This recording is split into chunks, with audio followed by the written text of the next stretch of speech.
What is up, David Moss Jr. here, and in this video we are going to be doing the DIY chiller install to the Ice Barrel 500.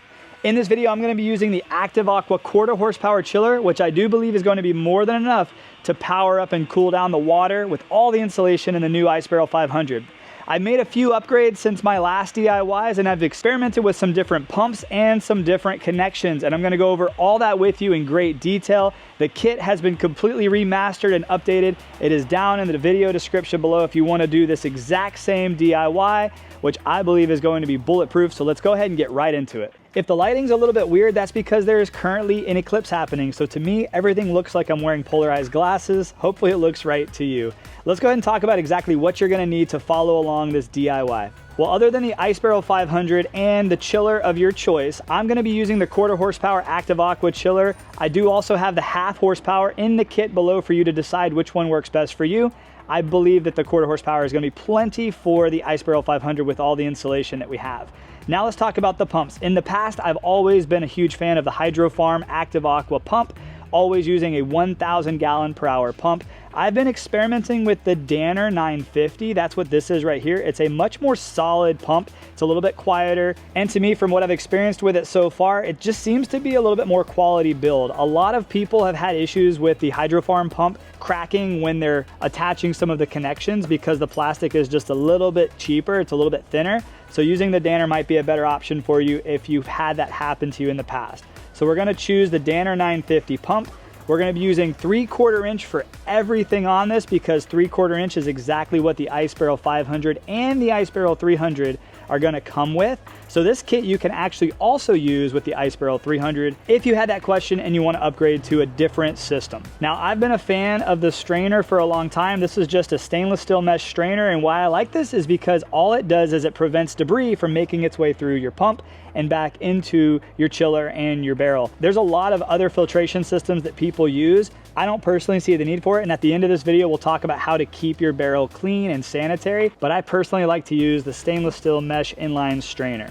Now, as far as connections go, you're gonna need this beautiful little barb to male. This is going to be where your pipe is going to connect to the top of the barrel going back in.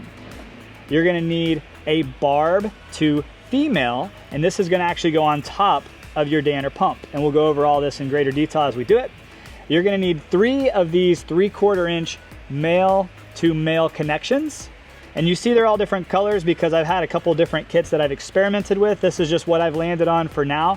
In the kit, you might see different colors. That's because Amazon constantly is changing things. Have no fear, as long as it's 3/4 inch and you're going over this exact list of what you need, you'll be totally fine. Here's an upgrade that a lot of people have asked for, and this is the ability to drain your barrel with a hose and without making a massive mess or a flood wherever your barrel might end up. This is a T connection, and it's females all the way around. What you're gonna do with this is actually going to connect into the bottom of your barrel, and you're gonna take the spigot that actually comes with Ice Barrel, and you're gonna connect it right in there. That's gonna be your shutoff, so it'll make for easy draining. You'll need some clamps. That'll just keep your hose on the connections. And then if you don't need this, if you'd prefer to bypass this step, this is an option. This is a male to female elbow. And what this is gonna do is, you'll see, it's gonna divert the water off your barrel to the left, and you'll see why here in a little bit, just to save you a little bit of space. And then the last thing you're gonna need, I don't know if I mentioned this or not, I'm just gonna say this, is you're gonna need some hydroponic 3/4 inch black tubing. I prefer the black tubing because it doesn't get as nasty as the clear tubing.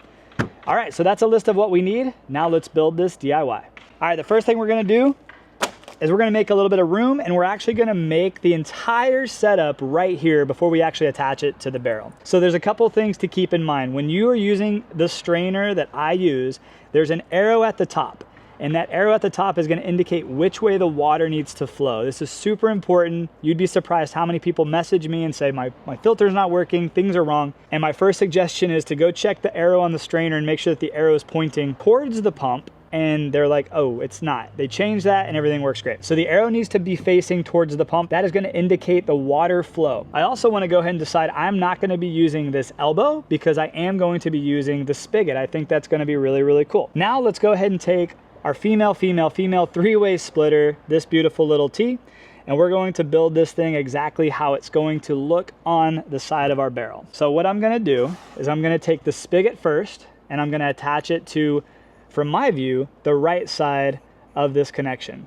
And you can use a wrench if you need to. I'm gonna hand tighten everything first, and then I'm gonna make those adjustments as I need once it's on the barrel and everything's tight. So right now we should be looking at that spigot on our nice little T. And then this is actually what's going to connect to the barrel itself. And how I'm gonna do that is I'm gonna take this male to male and I'm gonna attach this to the lower hole where the spigot came from on the Ice Barrel 500. And now that I have that connected, I'm gonna take the male to male and my T connection, and I'm going to go ahead and attach that.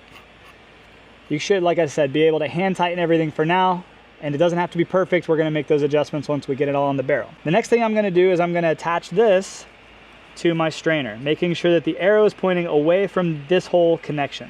Doesn't have to be perfectly tight. I'm actually gonna take the canister off, and you'll see why in a second. We're gonna be using this next male to male connection, and we're gonna be connecting our strainer, and it should screw pretty much all the way in to our pump, and it should go right into the side here. It should fit very easily into the pump here.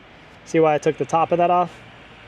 And then you're just gonna want to twist it all, and you can do this however you want to. We're just gonna twist that on there all the way. We don't want anything to break, but we want everything to be nice and tight. So now we should be looking a little something like this. We're gonna have our pump, our connection into our filter, our connector into our three-way connector, and then our spigot. And the spigot doesn't have to look perfect. You're gonna find that it might hit a tight point and may not look exactly perfect. It doesn't really matter. This is only gonna be used when you want to drain it, if you wanna attach a hose to the end of the spigot, or if you wanna just divert the water a different way. And then if you wanna see visually how it's all gonna look, you're gonna have your canister on top like this. And then the last step to finalize all this stuff is you're going to take your female barb, and we're going to attach this to the top of the Danner pump. And that is what this should look like. And then one of the things you'll realize once you get to this point, if you've built it like I've built it, you'll realize that it's a pretty solid setup. It's really solid all the way through, using the stainless steel connections inside these thick plastic pieces. Everything on here is stable, it's secure, and the Danner is just a solid pump. I'm real excited to use this one. Now at this step, we're gonna be flipping the Ice Barrel 500 completely over, and you wanna do it very carefully. It is pretty heavy. Make sure you take the lid off, and we're gonna just flip it completely over. It's not very heavy, but you are gonna wanna just make sure that you don't hurt yourself when you're doing this. Now we have the whole thing flipped upside down. This is where you're gonna wanna make sure that this connector, the male to male, is really, really tight down here at the bottom. And you can use plumber's tape if you absolutely want to. If you find any leaking, or you just want to prevent leaking, if this was going to be inside my house, somewhere that I did not want water accidentally leaking, I would make sure to use some plumber's tape. Now we're going to take the canister back completely off, and you'll see why in a second. Set that off to the side. And this is where it's going to be super important that you keep both of your hands on this at all times, because it is pretty heavy. This Danner pump has a little bit of weight to it. Now what we're gonna do is we are going to take this connection and literally twist it right onto the barrel. And as you can see, that canister was on there. It might just get in the way. One extra thing to have to worry about that we don't wanna have to worry about. And the whole point to this is to save space. So now we're on there pretty good, pretty tight. We're on there. Now this next part can be a little scary, so if you have two people, I encourage you to have two people help you. We're gonna flip it back over now without letting this crash down. So we're gonna kind of have two hands on it. It's tight enough to where there shouldn't be any issues, but you just don't want that to snap. That would be a complete bummer. Teamwork it with myself. Boom. Boom shakalaka. That looks so good. So by doing it this way, you might be asking yourself, why don't you just follow the exact same protocol I did with the Ice Barrel 300? And as you know, if you followed my Ice Barrel 300 DIY, most everything came out and ended up going to the chiller, with the chiller being a good 10 inches off the ice barrel, so you need a little bit more space. By using this little three-way connector, I was able to add the spigot back here, and also it's in a really cool area where if you have it like me up against a fence, I can access the hose port here. I can drain it very easily without having to attach everything. I'm really pleased with how this turned out. It looks good to me. I can add my canister back there, and it's gonna help keep my water nice and filtered, which is great. But more importantly, it just saves a little bit more space. So now we get our canister on, make sure it's nice and tight, make sure that that gasket is still there. You're gonna wanna make sure that gasket's there. Make sure all of your connections are tightened and you're good with that. The next step is you're gonna take this male to barb and you're gonna connect it here to the top of your Ice Barrel 500. This is where the water will return back into your barrel after it's gone through your filter, your pump, and your chiller. Another thing to keep in mind, you might see these little ants crawling around. I live in Florida, and depending on where you live, you're gonna have bugs that are gonna want to get into your cold plunge because it is a body of water, clean water. So they're looking for clean water sources. It's just important to keep that note. Sometimes you're gonna have bugs in your cold plunge. That's why it's important to get yourself one of those little skimming nets and always fish out the bugs from your cold plunge before you get in it. Now this next step is super important. What we're gonna do is we're gonna grab the hose. I'm not gonna filter it for this one. I'm just gonna make sure that there's no obvious leaks happening before I fill the whole thing up. So we're gonna go ahead and do that real quick. And now that my water line is filled up over this piece, I can come down here and check to see if there's any water leaking, which I don't have any water leaking. But here's the cool thing. This isn't a pressurized system like your house. So you don't necessarily need to worry about having pressure added to this because the pump should just be pulling water, forcing it through an unpressured chiller system all the way back in. So it's pretty open. There's not gonna be a lot of pressure. That's why I don't think plumber's tape is absolutely necessary. But while the water's sitting in here, I can see the water starting to make its way into my filter. A really cool test, if you really wanna test this outside, once you have it to this setting here, is to actually take your pump when the water is filled up over the eyelet inside and actually plug it in. Now this water should literally shoot out into my face. I don't want that to happen, but I'm doing it for the sake of this video. Ready? Cool. It works. So that's just a quick test to make sure that your pump works before you have everything else hooked up. And this is also a great time to decide exactly where you want this setup to go. So I don't have it exactly where I want it. It's pretty close, but not exactly. So we don't want to fill the barrel all the way up right now. That was just a test. This is also a good chance to test your spigot. At this point, I'm gonna let some of the water drain out, move it to the area that I want it, and we're gonna actually connect our chiller. All right, so now I've got this almost drained and I've got it exactly where I want it. I decided I want to go ahead and put the chiller to the far side. So when I'm looking at my barrel, I don't have a chiller in the way. It's going to be actually out of the way and it's going to be hidden a little bit. Also protected a little bit from the sun at all times, which doesn't make a difference. I've had my Active Aqua chillers outside exposed to the Florida weather and sun pretty much since I've ever owned them, and they've worked out perfectly fine. Now, obviously I don't work for Active Aqua. I'm not Active Aqua, so I can't say for sure how these things are going to work, but in my experience, I've had them outside in the sun and in the rain. I've had no issues at all. But now let's talk about the next step. I have this 3/4 inch black tubing, and what we're gonna do is we're gonna measure from the top hole to the out spout. We're also gonna measure from the top of our pump to the in spout. And once we have those tubes connected, we can fill up our barrel with filtered water and we can turn it on and start chilling our water. It's pretty simple. As you can see, doing this little setup right here, saving up a little bit of space and using this chiller is a great DIY. But here's a question that a lot of people ask me, and it's what chiller should I do or what system should I get? I have X amount of dollars to spend. Well, check this out. Taking the ice barrel out of the equation, because this ice barrel with my discount code is $1,300, and I'll obviously put that link down in the description below. With my discount code, it's MAUS, M-A-U-S. So if you take this barrel out of the equation, which is $1,300 to have a really nice insulated ice barrel, this entire setup using a 1/4 horsepower chiller, this filter, this pump, all these connections, all this tubing, all of this you see is under $900. So if you want a really good, robust chiller that can get your water down to 39 degrees in this insulated barrel with everything you see here, you can get it for under $900, and I'll have that kit down in the description below, and I highly recommend if you're looking to save money and get your barrel cold, it's a great option. But now let's finish setting it up and make sure it actually works. So this is one of those things that you can kind of eyeball and you can cut it, and this is why I always recommend getting more tubing than you need. It's also kind of hard to find the exact amount that you need. That's why my kit has a 25-foot tubing, because the 10-foot options are not always available, and it's only like $25. So, I mean, get whatever you want, but make sure it's 3/4 inch and it's meant for water. So what you can do is, sometimes I'll just like to come over here and actually just stick the tube in the tip. We're gonna go in the in one, which is the back inlet of your chiller. And this one is going to just literally come right down here. So that looks pretty good to me. I'm literally just gonna cut it right now. That looks good, no kinks. Give yourself a little extra. That way you can always make the adjustments if needed. But that's gonna go right there.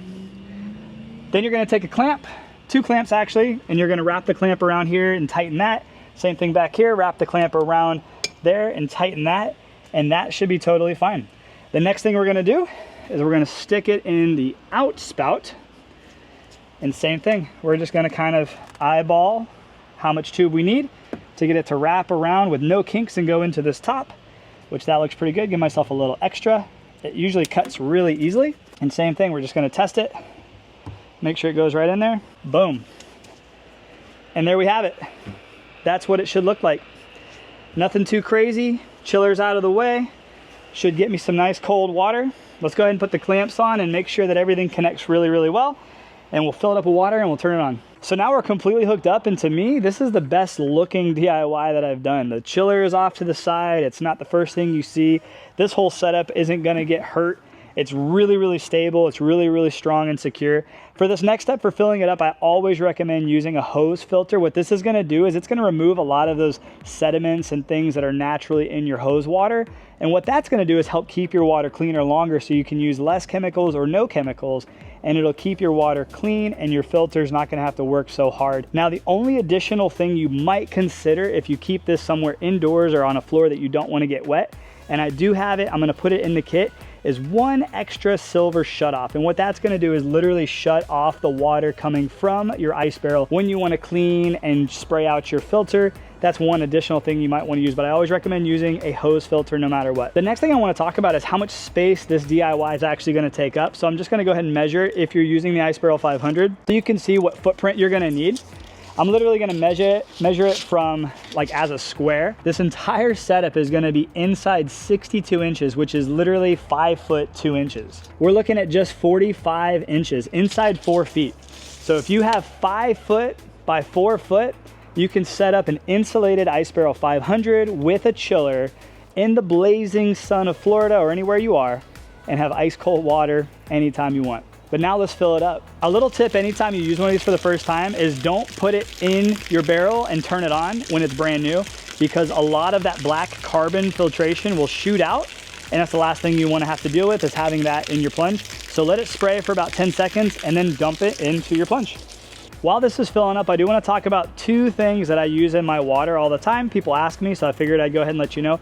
I don't put a permanent ozone in any of my DIYs. I just do get myself an ozone generator. Not every state or country allows that. So if you are able to have an ozone generator, I do have one that I will recommend that I use, but I only do it like once a month, and that's when the water starts to look a little nasty. And at that point, sometimes you might just want to drain your water depending on how many people are using it and just start over. But 2 chemicals that I use at all times, one is a hydrogen peroxide. The second one is Ice Barrel's Water Stabilize. I use this in pretty much every cold plunge that I have. And if you're not new to my channel, you know I review and have quite a few. So if you want to know exactly what I use, this is it. Stabilize and hydrogen peroxide, and every once in a while I'll throw some ozone in there. Well, now here's the fun part. The water is above that inlet where the water is going to be sucked in from the pump, so I don't have any issues with this thing dry running. The water's about bench level inside the ice barrel, and now because the water's high enough, I don't have to worry about my pump dry running, which you don't want to do. Never turn your pump on when there's no water inside it.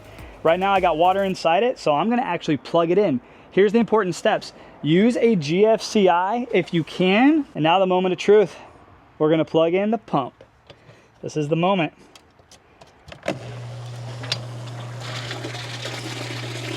And we're golden. Beautiful.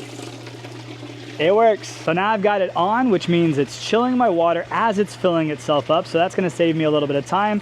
And I can also spot check and see if there's any leaks that maybe where I hand tightened, maybe I need to tighten a little bit more, and this is a good chance to grab maybe a wrench or something else and just tighten everything down just a little bit if you need to, maybe adjust the tubing or the clamps. Sometimes there's a little sweet spot where the clamp is down on the barb and you just need to adjust that just a little bit just to make sure that there's no leaks or any issues like that. At this point, if you have any questions at all, I encourage you to pop them down in the comments below. I love answering questions. If you want to get a hold of me and actually video chat through this, just reach out to me at dmossjr on Instagram. I love helping people around the world get cold and get hot. And if you have any questions about health, wellness, recovery, any of the stuff that you see on my channel that might interest you, just reach out to me. I love this little community that we built, so just reach out to me if you have any questions, or even if you just want to become my friend. That'd be cool.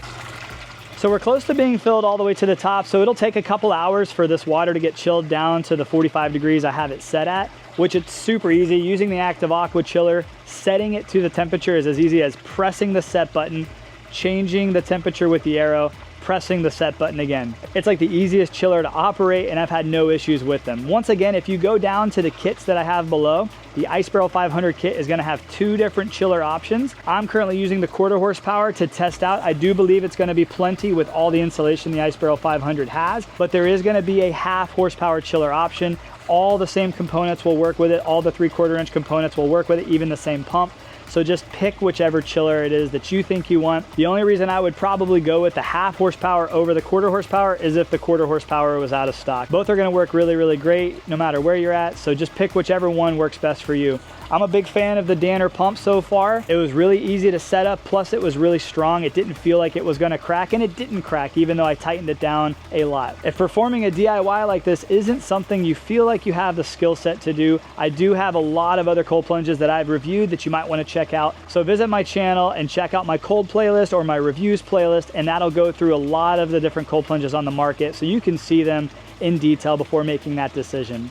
Hey, I just want you to know I appreciate you. Thank you so much for watching these videos. If you have any questions, pop them down in the comments below. Make sure you like, subscribe, all that fun YouTube stuff. It means the world to me. I'll see you guys in the next video. Have a great day, and God bless. Hey, also before you go, if you do want to check out the Ice Barrel 300 DIY I did, go ahead and click that video. It'll be right here, and that'll go through my original DIY setup with some of the other components that you might see listed in my DIY links. But that video will be right here so that you can compare both of them and figure out which one might be easier for you.